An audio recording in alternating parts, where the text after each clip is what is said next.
Hello and welcome to Jerusalem Asia Torah Essentials program. Rabbi Glaser here with our third installment on this Passover. We are heading into freedom. We've done two very deep classes on how to get out of your own personal Egypt, and today we're going to continue on our focus on Passover in general and see where it takes us. Now,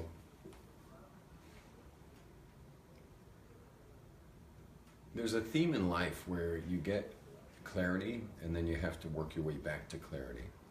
It's a theme I think all of us have experienced before. An excitement with a new job, an excitement being in a new place, new school, relationship's probably the most profound one, where you have this new relationship and you're like in the heavens, but then all that magic disappears, and you got to work your way back to that magic. That's like a general theme that we notice in life. Why is life like that? Why do you get these moments of clarity and then suddenly find yourself working back towards those moments? Probably because you wouldn't work otherwise. So I'm not sure we would work back to anything if we didn't first get some kind of experience, some kind of epiphanous experience. Do you mind sitting next to Sam over here? I like people sitting as close to the camera as possible, so that when I'm connecting to you, at least the people listening feel more connected to. So I have a perfect posse right here around the camera.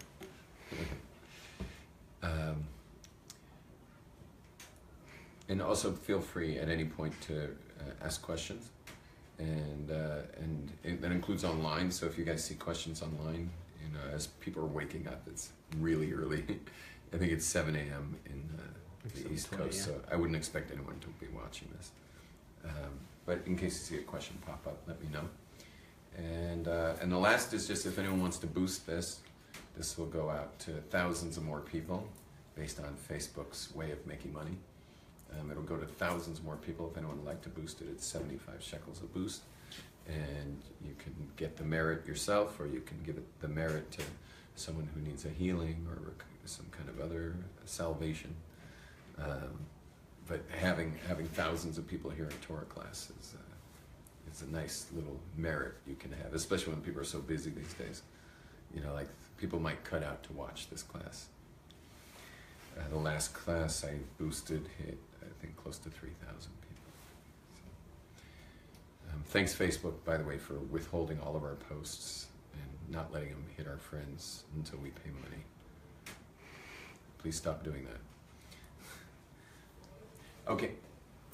Now, what we're talking about, just to catch you up, is moments of clarity and then working your way back to that moment. So if we looked at it on a chart, I don't know how I'll graph it, but it'll be like, you're here, this is like baseline, and then you get this moment of clarity, and then you lose it, and then you work your way back up to it until you achieve it again. Clear? Okay. We're trying to get back to there. Life is like this all the time. All the time. I remember I rode my first full suspension, my first all mountain bike. It had more suspension. The angles were different than my previous bike, and I was just borrowing it from the store owner, who's a good friend of mine, and I just borrowed it to go down this one of the most incredible trails in all of Jerusalem. How you doing? Welcome. Hey, is that your mama? Yeah, it is. Oh, grab those last two sabbats right there. Yeah. Not really perfectly set up. So, hi, welcome. You came for the holidays? Yes. You should enjoy. Anyway, you should know your son is a man of great integrity. He really is. Great integrity. You can shift the camera if you want to flip it back. He's a man of great integrity. No, don't do that. You don't know how to use an iPhone? Oh, you know how to use an iPhone. You have an iPhone. Take it off? Nope. Put it right back on me again. Just press the button. Oh, that's what you Yeah. Sorry. Technical difficulty. No, we're cool. Oh, cool. what the heck? I'm not expecting you to be like the best video producer in history. So, you know how I know your son has great integrity? No. The reason I know is because the word integrity, have you ever thought of the definition of the word integrity? Honesty. Ever thought of that? Martha, how do you define it? I would not define it. It's hard. So I'll give you the definition. I thought about this long and hard. The definition, there's a lot of different ones, but the one that I think the most hits it on the head, even though there's still a few other definitions around it, is integrating what you know with who you are. Think about that. If you teach a guy who's like a thief, you know, he's constantly pocketing things in stores and stuff, and you teach a guy who's a thief all the reasons why we don't steal, until he can repeat it back to you. And then you see him steal, what does he lack? Integrity. Integrity. Why? Because what's the word integrity short for? What's the full word? Integration. You ever think about that? It's an amazing word. Integrity comes from the word integration. So someone who actually integrates information like into their being, like they actually become, you know, if they learn about triangles, they become the triangle. You know? They're living the learning they learn. It's what I like to call physiolosophy. Like Jews aren't into philosophy. So what is all the Jewish thought? It's physiolosophy. It's thought that you can now, concretize in like, what's the word I'm looking for? Integrate into your daily life. Like you integrate. To embody. Yeah, to embody it. Get it, Simon? Integration. Anyone here didn't go to university? Okay, so we got two lucky people. They'll be bigger integrators than the rest of you, because I went to university and I remember having to regurgitate information onto exams. And I remember actually enjoying some of those classes and thinking, you can fix the angle, by the way, it's like shooting up there. Yeah, I would actually enjoy this class if I didn't have this incredible time pressure. And not to mention the pressure of succeeding against the rest of the class. Because, there's a curve often, and I got to be high on the curve, and there's competition in the classes. I don't want to be low on the curve, I want to be high on the curve. And I have a very short time to get to midterms, very short time to get to finals. And I actually would have enjoyed this information. I would have actually wanted to integrate this information. But by the time I would have gotten near any integration, I already had to feed it back onto exams. And then I was on to the next semester, which meant I got to get cracking on the next too many books to read in too short a time. And so what happened was, like, that 5 years I was in university just kind of washed. I don't know if I know a word of anything during those 5 years. And when I came to Israel, I met all these people who were like, they just were younger than me and never kind of went to university, or they didn't finish university. And I noticed that information that I would easily have come in and kind of go out from 5 years of just having information go in and go out. Like, it never really even went in. It kind of played around in my brain for a little while and then went right out. I noticed that the kids who never went to university actually were like, wow, like, this is amazing. Like, my whole life's set. And all the university graduates are like trying to figure out why their whole life was set. Like, why does this make a difference? And they'd have to like sit there in the pubs at night, over beer, explaining why this like actually makes an absolute total transformation of life itself. And then the guy would be like, oh, I get it. Whereas the kid who was like, just skateboarding through high school, and just decided to start surfing instead of go to university. For him, information makes a difference. Like, it actually means something. It's something that's there to change you. So the word integrity means to integrate that which you know with who you are. Now, here in Jerusalem, we have lots of people coming to classes. I mean, this isn't a very packed class, but you can have, and we've had years, 15, 20,000 people came through our classes, and not just one, meaning they're here for a while. They're learning. And of those, let's say, of 20,000 people who came on a big year, let's say, we had 20,000 people through here, hearing several classes. How many of them you think integrated information? What percentage would you give integrated information? On average. 50. What? 50. 50? At least You're something. very generous. At least something. Depending to what degree. No, I'm saying like full integration. No, I think all of them on one level or another. Like you might have meet them years later and say, how are your feelings about Judaism today? They're like, ever since I went to Asia Torah, I'm very positive about Judaism. Did you do anything else about it? No, that's it. Just positive. I'd say less than 5%. Probably, yeah. I'd say 5 or 6. Somewhere between 4 and 6, probably. Probably 4 or 6% went for total integration. What's the difference between let's say the 5% and the 95%? They all were in the same classes. They all had the same beer in town. They all were like, whoa, this is heavy duty stuff. Like, oh my gosh, this is life changing. Yeah, what's the difference between the 5 percentile and the 95 percentile? You didn't integrate it. Yeah, what's the character trait? Integration. The character trait of integrity. The answer is integrity. The person has integrity. You see, we don't teach integrity here. We just don't teach that. We teach Torah. Here's the Torah. We teach the Torah. It's up to you how you integrate the Torah is totally your prerogative. Like that's up to you. How you integrate this is you. We teach Torah. You guys will depend a lot on the house you came from. Almost all of it has to do with the house you came from, and no offense to dads, but probably more to do with your mom than your dad. So that's basically will measure your integration abilities or integrity. Is who your mom, how your mom raised you and what she was like, and all those little moral decisions where like you had to make all those micro choices growing up, and she was kind of like this voice of like, do the right thing, do the right thing, do the right thing. I remember my father dropping us off at the movie theater as kids. It was like packed theater, Star Wars opening night, and he would drive us literally right up to the box office, have us buy our tickets, and then we're just tiny kids. He'd say, just stand right here in the front, I'll go park the car, I'll be in about, he looked at the line, he's like, I'll be in an hour, but get the best seats in the house. And my mother's in the passenger seat just going like, no, like it's wrong. And us boys are listening to our father, but that voice of our mother was like, that was there, big time, big time. And it turns out that my brothers and I, when we learned Judaism for the first time in our 20s, we all were instant integrators. We were all instant integrators. Because we saw in the end she was right.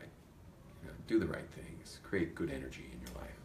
Like the better the energy in your life, the better your life will flow so much nicer if you're the type of person who's doing the right things versus the very very static lack of flow. Like when I say static, like radio static, like kind of flow of people who are out to take and do the wrong things for their own personal benefit. It doesn't. Your life is more difficult for the people who jump on those quick fix, selfish moves that we make.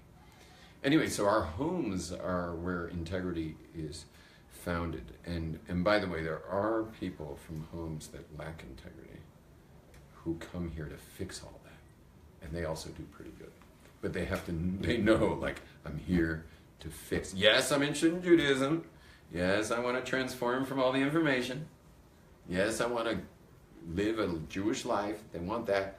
But they also realize they're here to heal from years and years and years of being from a home that was not integrity-based. But they have a double job. Meaning the integrity guy who was raised in the integrity home, his job is he's going to incorporate Torah into his life. Whereas the person who was raised without the integrity has a double job. They have to build their integrity while at the same time incorporate Torah.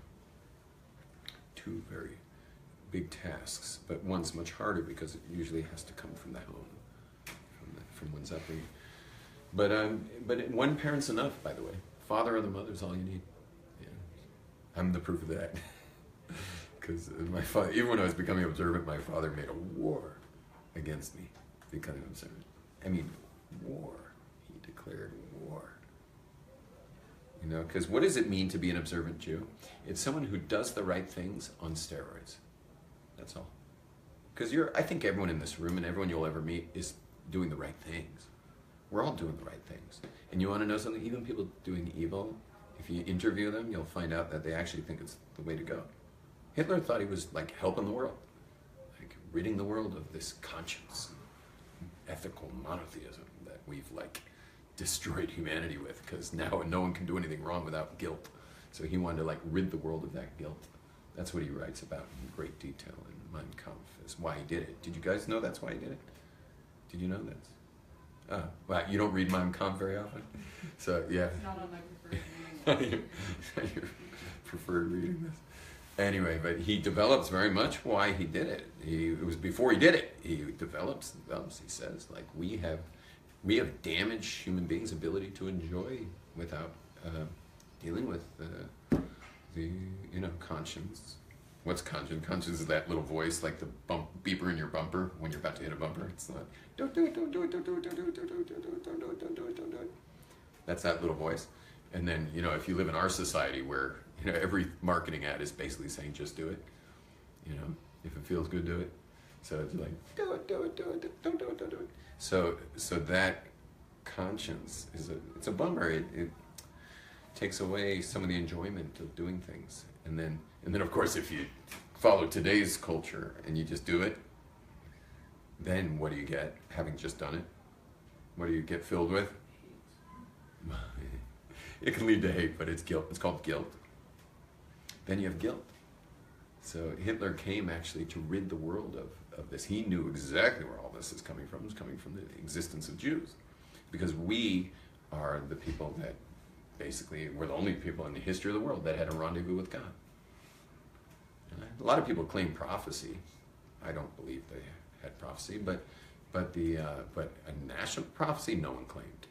No one ever claimed national prophecy. That's a unique claim. Anyone can say they heard the voice of God, but when you have a nation of people saying they heard the voice of God, that's hard to fake. And even if you try to 10 generations later, try to fake it like, oh, a whole nation heard it. So what would you do? You go to, where are you from? Mexico.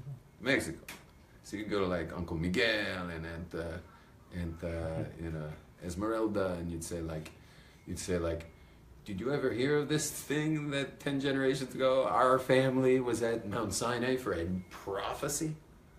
And Uncle Miguel and Aunt Esmeralda would just be like, what you talking about, food? Yeah.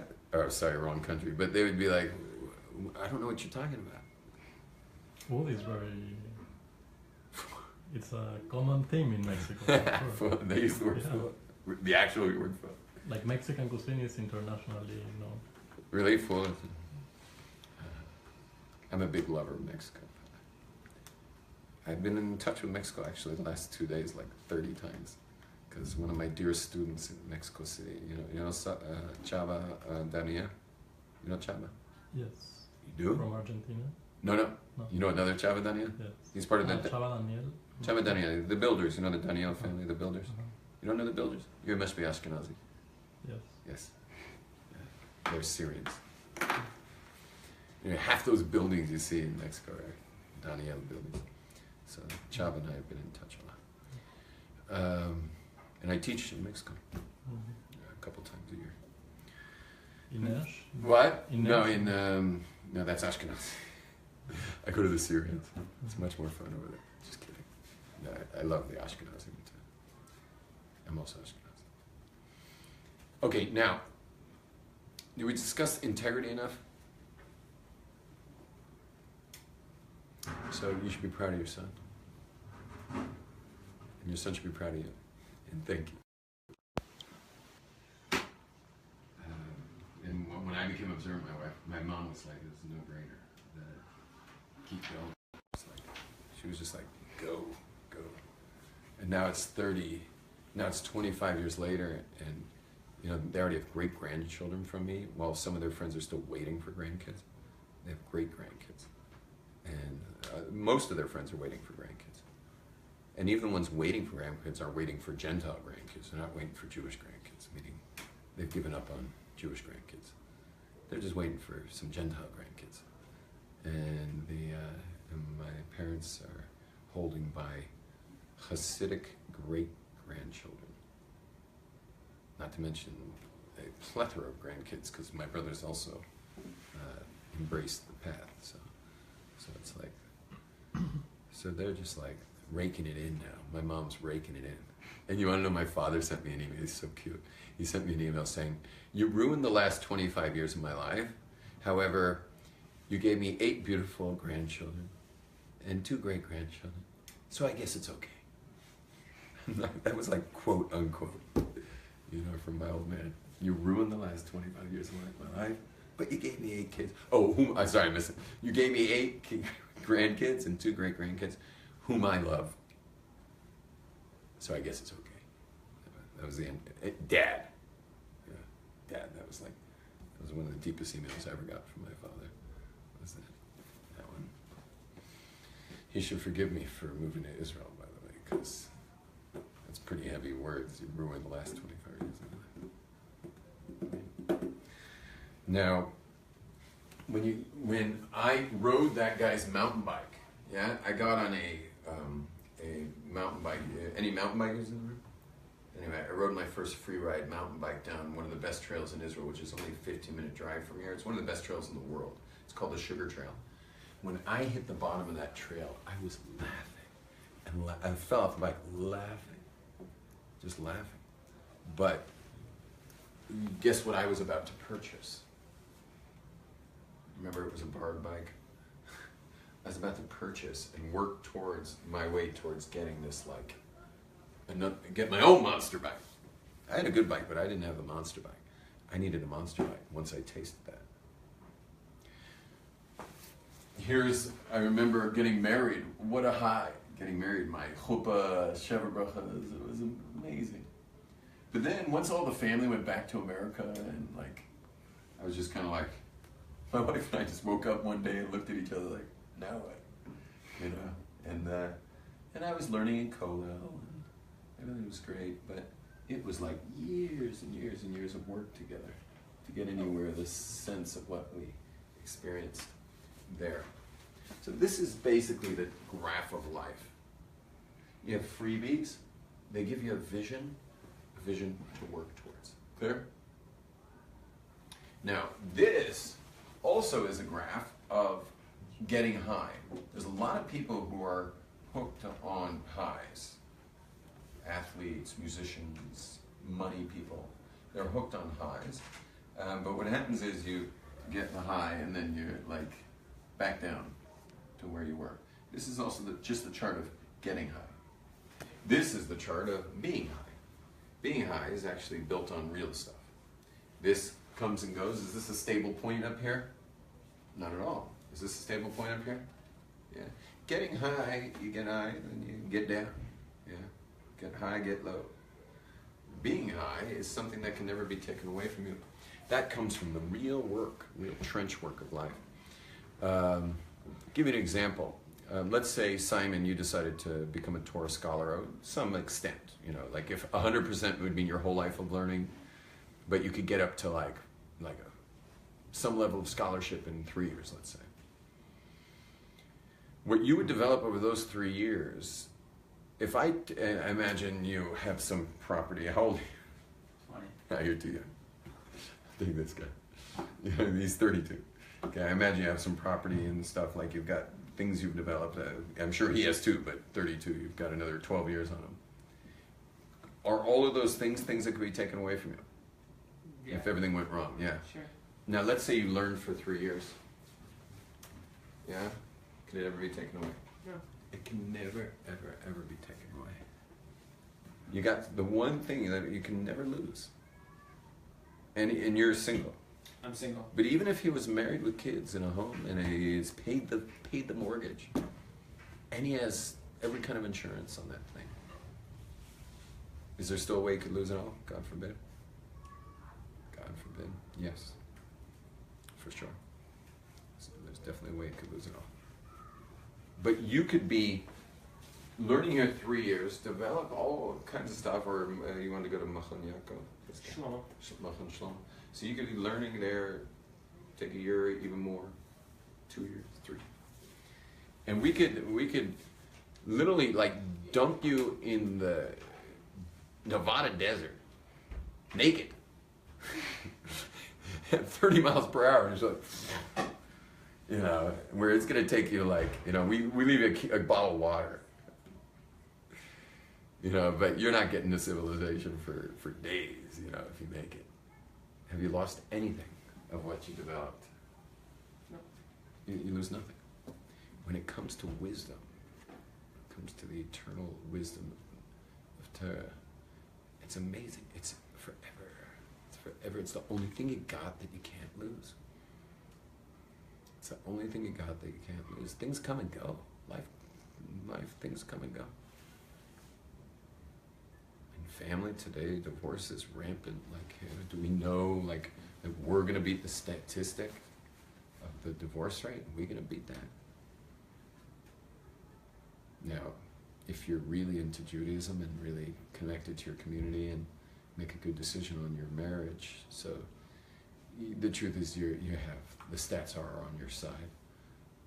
But without that, who says, you know, and yet every single couple gets married and throws a giant party and spends thousands of dollars and everyone comes in and they all go crazy like it's forever. But you know, in cities, 6 out of 10 of those weddings will end in disaster. And it's big crash and burn, big crash and burn. And once you're married to someone, there's no simple way out. It's always crash and burn. You know, if it's divorce, it's hell. You're going to be going through hell, and you're never, ever, ever going to get rid of this person. And just add kids, and then you're like, they're in your life the rest of it. Here's someone you want out of your life who's going to be in your life forever. You know? So it's, but yeah, every single couple, and everyone parties, and like, wow, it's so exciting. And yet, probably all 6 out of those 10 couples did not safeguard themselves. They didn't look around and say, which community has the lowest divorce rate, and let me go glean from that. Let me go glean from the community with the least divorce rate. And they're gambling their lives on this. Gambling their lives. What's your name? Alan. Alan, if you had $1 million to your name, just $1 million, and you have to invest it. Someone gives you $1 million and says, I want you investing all of it. What would be your next question? You'd be like, well, how much time do I have to decide? And he says, I'll give you a month. What would you do that whole month? Okay, I've thought about money like that gets into your life like randomly, when I think I don't like the idea. No, really. Okay, but Like, can I just tell you the answer I was looking for? uh-huh. It was just one word. Anyone know the one word? Research. Research. You'd be doing someone else would be doing a month of research. That's it. They'd just be doing, how much time do I have to research my choice and where I'm going to put this $1 million? And that's all you do is research. I bet you 99.9% of people getting married never even Googled the word, which community on the planet has the lowest divorce rate and why. 99.9% of them never even Googled those words. I'm actually interested in what would my phone's over there. I'm interested to see what would come up. But which community, you might have to add in modern society just to narrow it a tiny bit. But which community has the lowest divorce rate?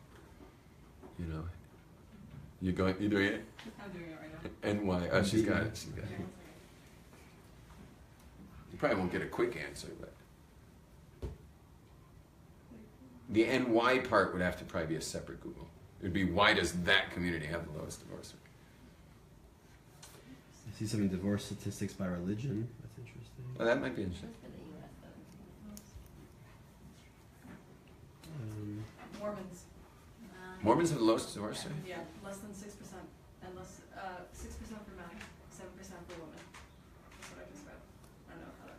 how that makes sense. I'm sure some way, some polygamy probably. Ah, true. So Mormons are at 6%. I think they are like a generally pretty like religious community. They're extremely principled, very, very rigid. Do they allow divorce? Yeah, I'm sure that's a big. Well, if they have divorce statistics, I imagine. No, they may have civil divorce of Mormons that said, to hell with it, we're getting divorced. No, they may not even allow divorce. That's only in the U.S. though. So. I think Catholics don't allow divorce officially. Right? Catholics, I think, officially don't allow divorce. Okay, now, watch this.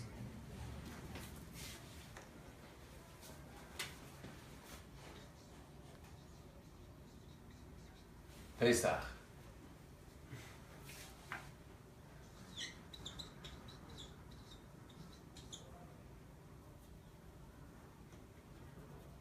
Shavuos.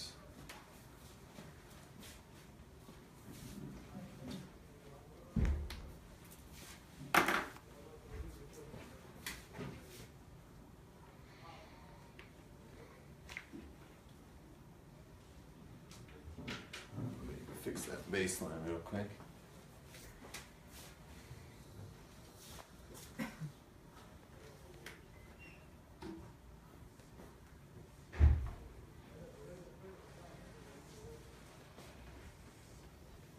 One, two, three, four, five, six. Oops. I'm heading there.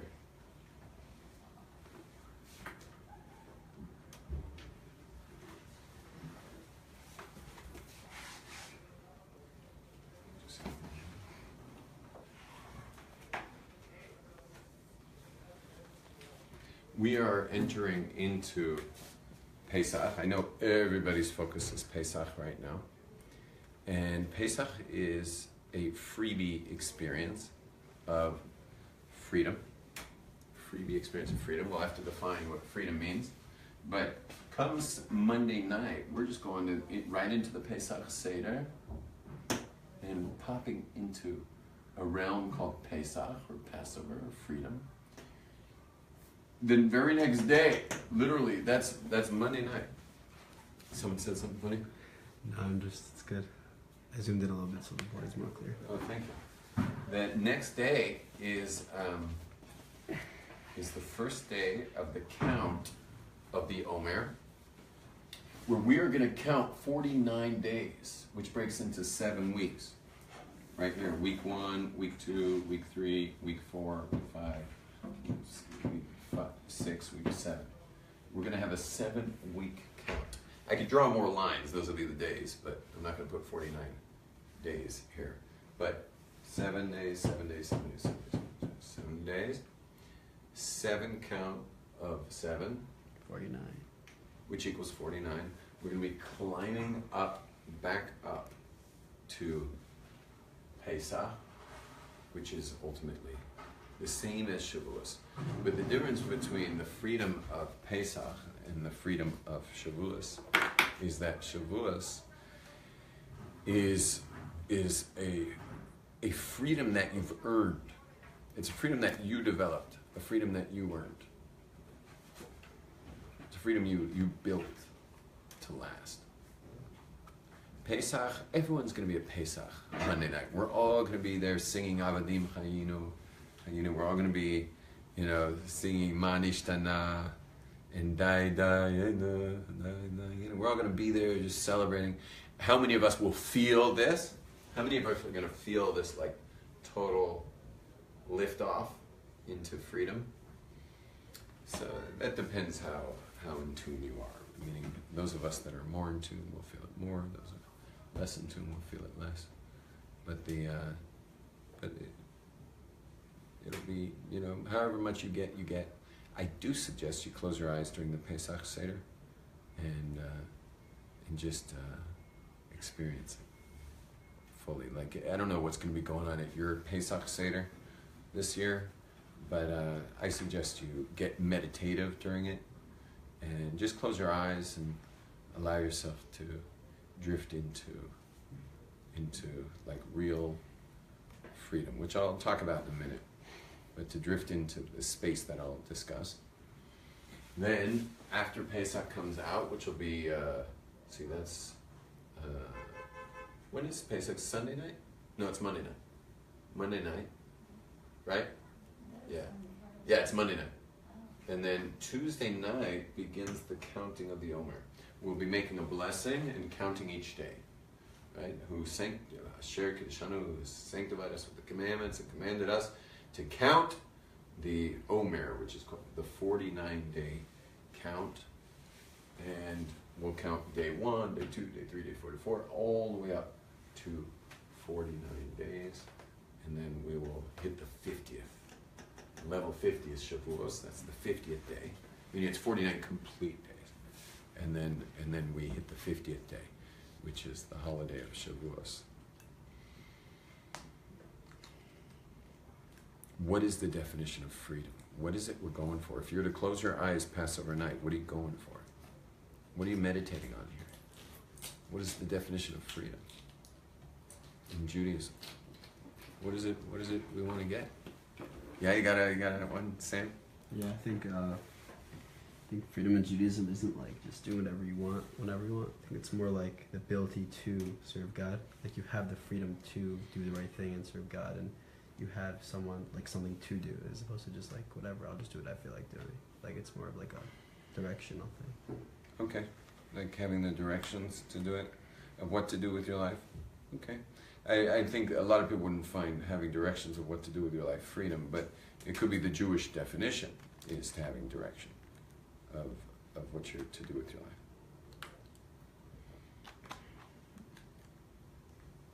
So I'm going to give you a deeper definition.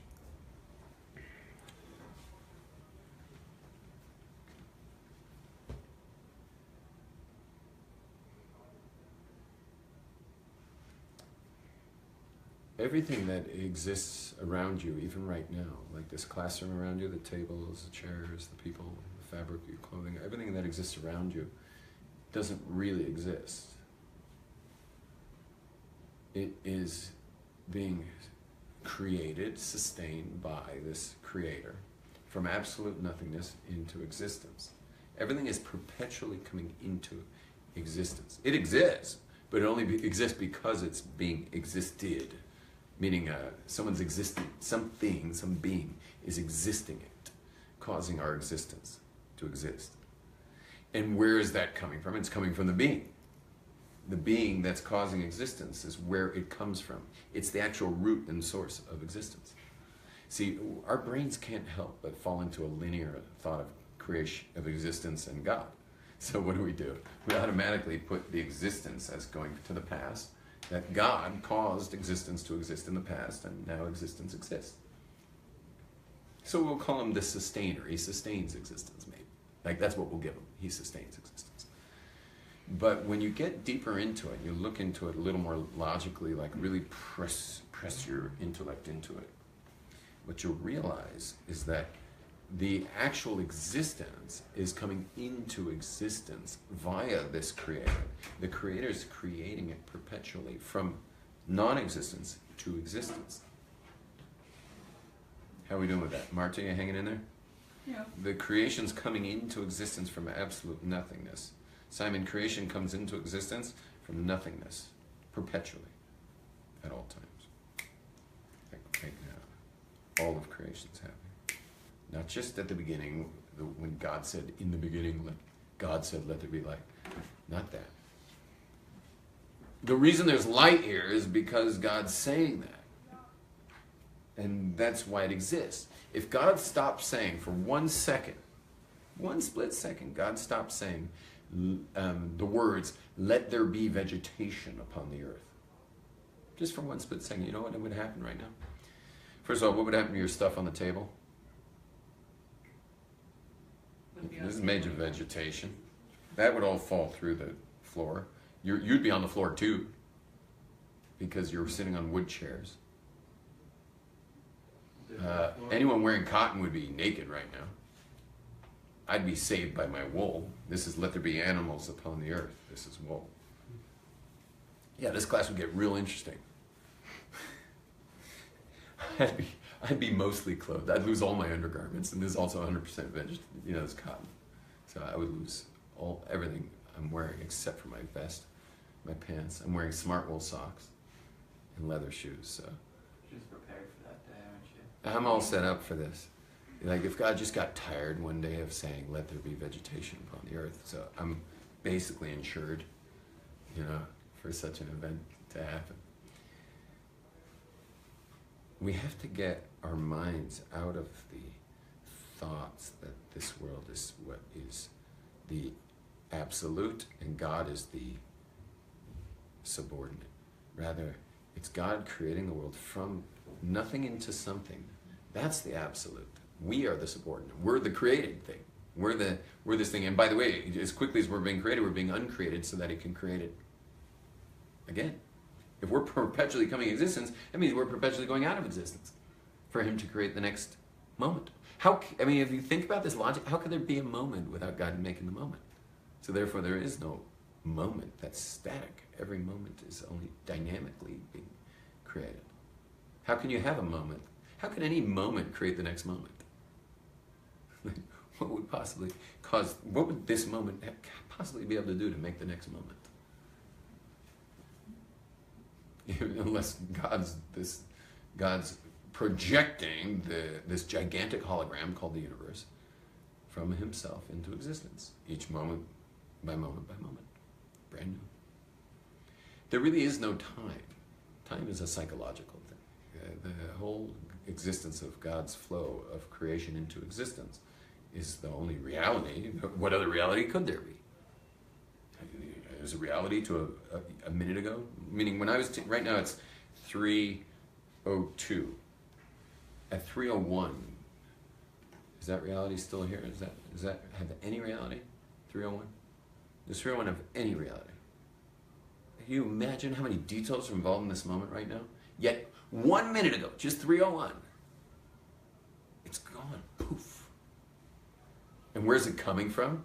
Because right now it's 3:02. Where's 3:03? Someone want to show me 3:03? Where's 3:03? Wait a minute. Wait a minute. Wait a minute, I'll show you. And then that'll be gone in a second. It's 3:03. F is F. It's 3:03:00. Boom, gone. The only reality is this reality. And this reality only exists because it's being perpetuated it's coming into reality. The more you get your mind on what I'm talking about, the more your freedom exists. That's your freedom. The more you get your mind on what I'm saying right now, the more freedom you get. When you close your eyes Pesach night to get into the freedom, this is the freedom. Think of the Egyptians. What were they doing? They created an entire culture totally based around man.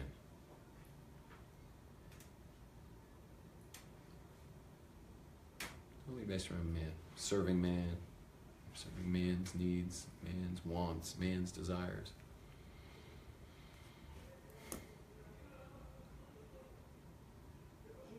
Slavery. Serving man. Serving God. Think what a big difference it is to serve God from the way I'm presenting it. The way most people think, they're like, okay, we were serving Pharaoh, right? Serving Pharaoh, and now we're serving God. Okay, we got a new master. That doesn't sound like freedom. Doesn't sound like freedom to be enslaved to Pharaoh and now you're enslaved to God. It sounds better. They probably got more perks being enslaved to God, but I don't think that sounds so fun. I don't look at people who are like enslaved to God as like people really having a lot of freedom. You look at people enslaved to God as having a lot of freedom.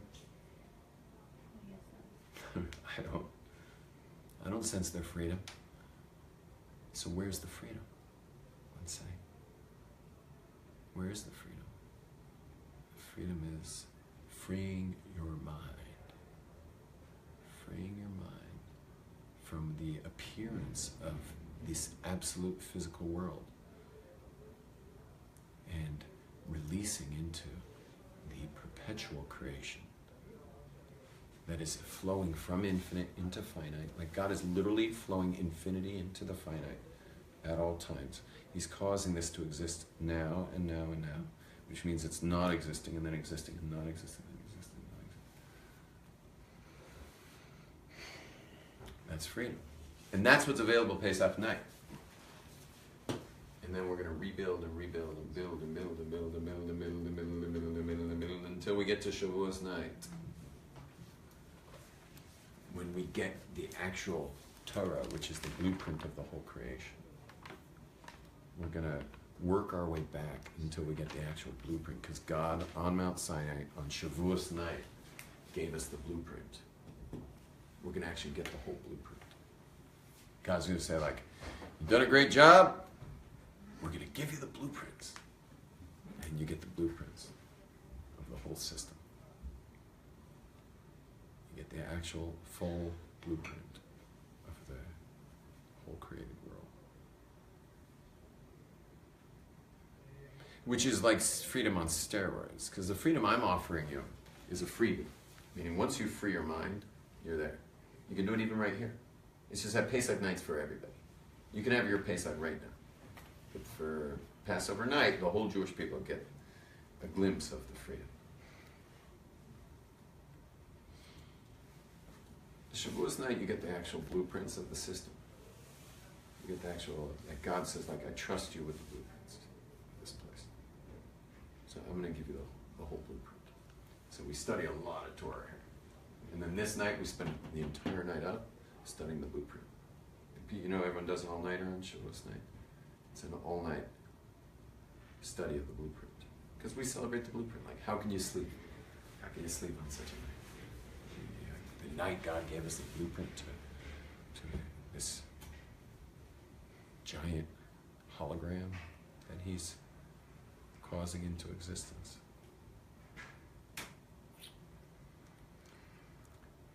With that, I leave you, unless you have any questions. I know you were going to give another definition of freedom, but any questions at this point? Okay. Anyone want to boost this? 75 shekels to boost. Hits a couple thousand people per boost. If anyone would like to do that. And what other announcements can I give you? We need a lot of help making Passover. We've never been behind this much, but then again, I'm like post-surgery. I just had a surgery, so I'm not allowed to lift. And my wife is with a sprained ankle. So if anyone would like to help, please come up to me after class or send someone. And lastly is, we have about every 10 minutes someone comes to our door, usually the father of some giant family, looking for money for Pesach. They don't come during the year, but now they come. Because everyone's wearing the clothes they got on Sukkot in our communities. What you get on Sukkot, what you buy in Sukkot for Sukkot is your entire outfit for the next 6 months, and then you get whatever you buy on Pesach. Now, if some of you are saying, why don't you just wear what you wore last Sukkot? Why don't you wear that for Pesach? The answer is they've been wearing those outfits every single Shabbat since then, and all the little kids grew. So everyone's a different size now. So let's say a family has, in our neighborhood, it's 10 kids per family. So on average. So in our neighborhood, let's say a pair of shoes, cheap pair of shoes is 200 shekels. It's about $50. Where do you live? Yeah, shoes, by the way, in Israel are insanely priced. I live in Nachlaot, but in the shtetl of Nachlaot. So shoes are, for some reason, double the price of America here. Shoes are double the price. So it's $50 a pair of shoes for kids' shoes, which is so lame. So I did get a pair of sandals for my son, though, for 130 shekels, which was an open miracle. Anyway, but think about a family. If someone has 10 kids, which are like, let's say they're 16 and down, 10 kids, everyone's a new size now. Not to mention they've been wearing their shoes, like their shoes are destroyed since Sukkot. So it's $500. And all you did for that family was you got them shoes. I mean, there's not a potato in the house yet for Pesach. There's not one box of matzah. Not one box of matzahs hit their kitchen. $500 means the whole family's got their shoes. Is that insane? It's so heavy on me. The weight of that makes me want to move every single day. But then I remember the story of this wealthy family during a famine who, they were a wealthy family, so they bailed. They just took all their money and bailed. They went east towards the Moab Mountains, which are literally right out the window. And they set up camp over there.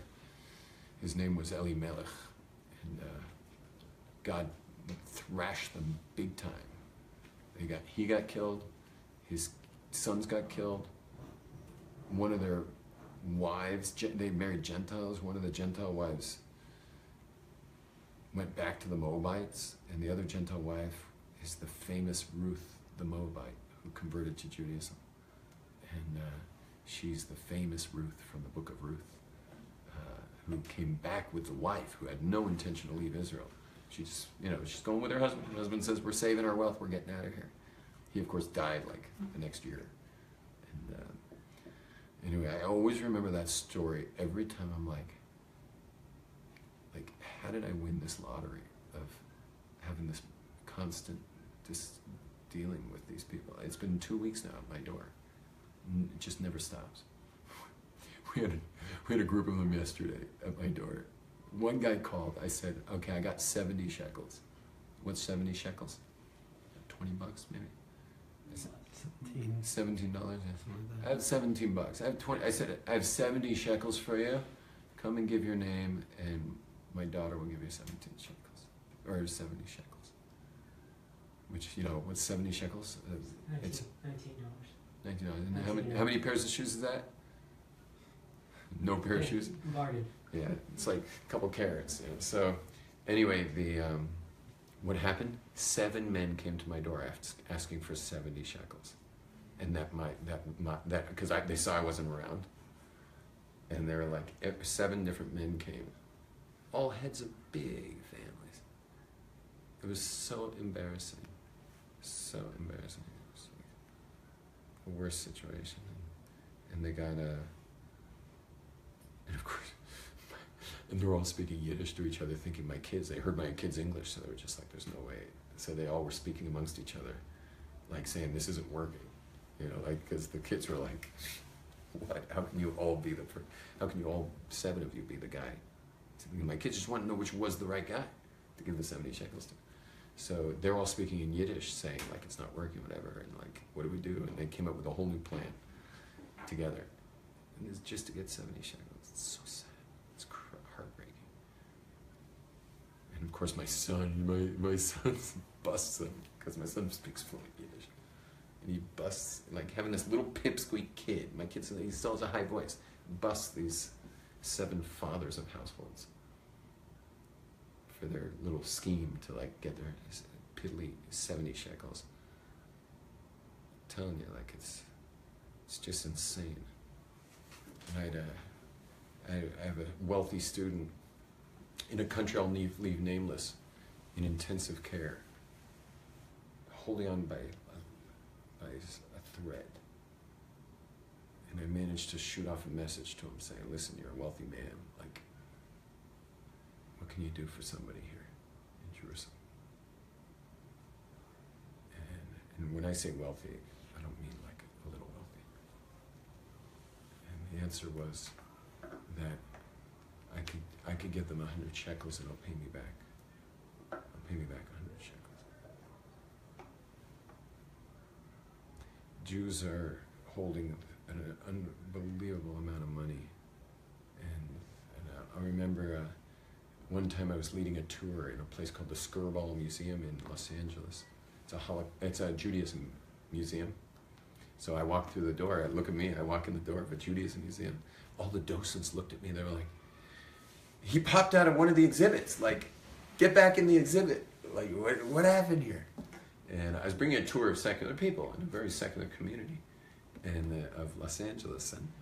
But they were like, they could not deal with me. Because I was like, Judaism doesn't need a museum. It's still alive. It's still alive. Anyway, the year that they opened that museum, it was a $10 million museum.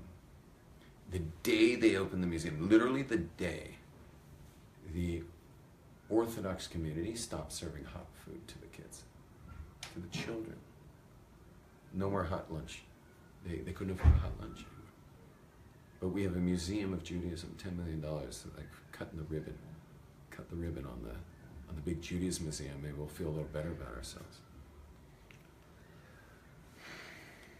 And we'll at least make a museum to Judaism if we won't practice it. And the little tiny bastion of Judaism that was being kept in LA, today it's huge now. I mean, believe me, those kids are eating hot food. They're some of the wealthiest Jews in America are part of that community now, of the observant community. But we're talking, 18 years ago, they stopped serving hot food the day they cut the ribbon on the Judaism Museum.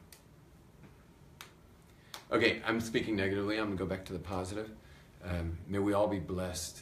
Here comes a blessing, guys. Sorry I started ranting. I apologize. You can tell I'm like freaked out. I'm just freaked out. And my wife called me right before class to come home, and I'm like, I don't want to go deal with that anymore.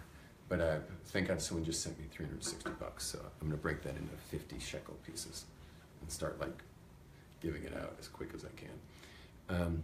Shalom, everybody. May we all have a beautiful Pesach. May we all have freedom. And may we all enjoy our experience of God, which is right here, right now. Shalom.